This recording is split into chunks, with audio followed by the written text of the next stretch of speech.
actually NASA physicists that were there at the opening of that cavern. They reported that blue spot being there, and they said something really interesting.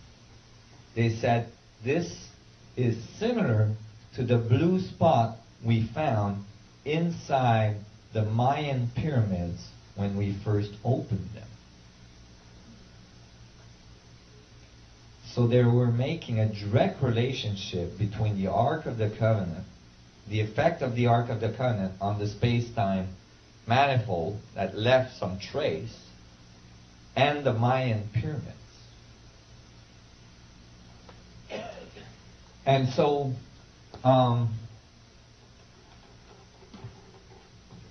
interestingly, when the ark disappears from the temples of the Temple of Solomon and goes to the Essene, at the same period, very shortly after, the living ark, Emmanuel, appears onto the scene. Emmanuel might have been able to walk on water because he had some anti-gravitational capability in his back pocket. Go ahead. Well, in the Book of Mormon, why Emmanuel or Jesus visits the American continent after he left Israel. Well, then he would have had to be able to do some pretty good flying too. And so, interestingly, Emmanuel is the living ark. Well, these things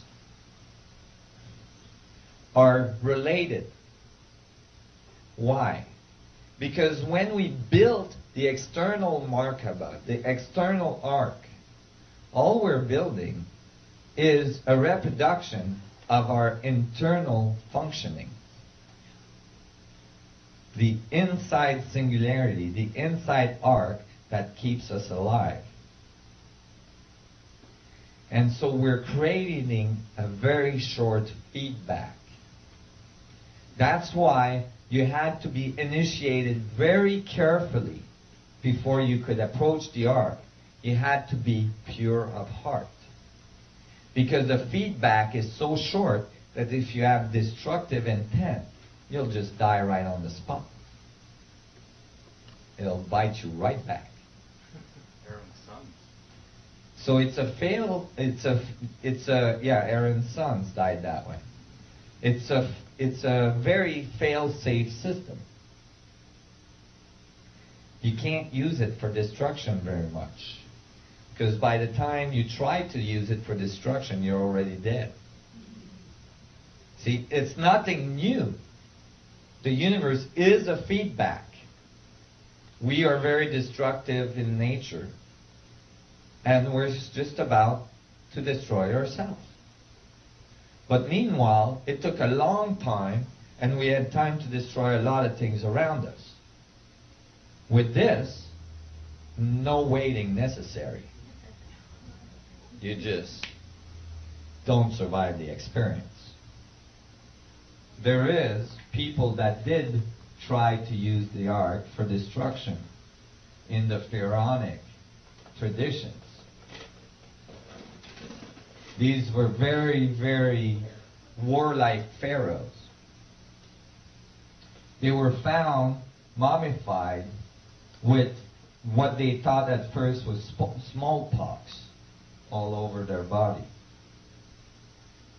They found out later that it wasn't smallpox at all, that it was tumors all over their skin, like they had been irradiated by radioactivity. At one point, the ark is stolen by, the ark is attempted to be used for war and is taken by the Philistine before it's moved to the Essene, long before. And the same thing happens. They bring it to their temple and they try to use it and all this, and they all get tumors. It's in the Bible. And so they send it back to the Temple of Solomon. They're like, get that thing out of here. So Emmanuel was most likely born in the field of the Ark of the Covenant. And as a result, he had very advanced DNA structure. In fact, Emmanuel might have got revived by using the Ark of the Covenant and resuscitating him, generating the whole, return of Emmanuel, return of Jesus 3 days later. Well, when I was asked to talk about the Knights Templars, you guys are seeing this view a little bit more. I'm going to tell you now how it reaches you, how far this goes, and how much the power at B is actually trying to get this power back.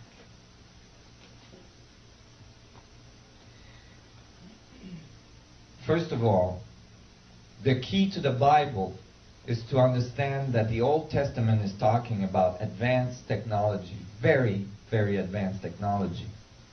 The crystal, the power of the sun gods, the power of Atlantis, which was brought out of Atlantis, brought to Egypt, and eventually brought to the Temple of Solomon by Moses. And the other side of the Bible, the New Testament, is talking about the living ark, the purity of heart, the purity of intent you have to be with the ark. And it's actually when the two are put together that we have the new level of civilization. When the technology, the external technology matches our internal knowledge, and the internal knowledge match the external technology. It is not all internal, like spiritual, commonly think of. And it is not completely external, like most physicists think of. But it is both internal and external. That's the feedback.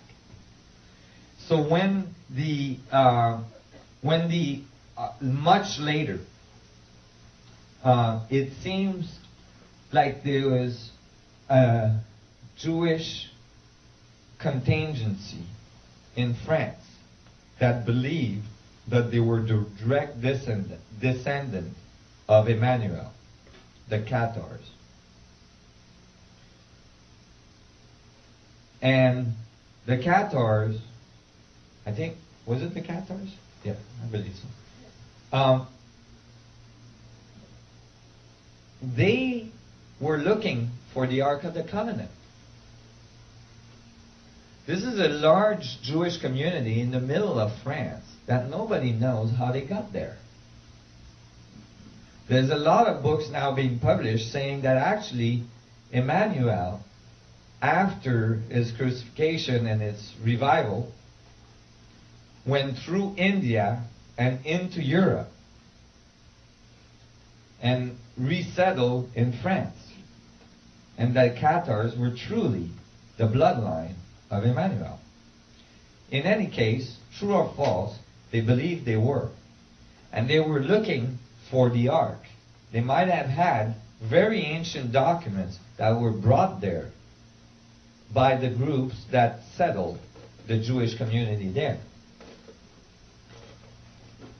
They started an order of knights to look for the ark.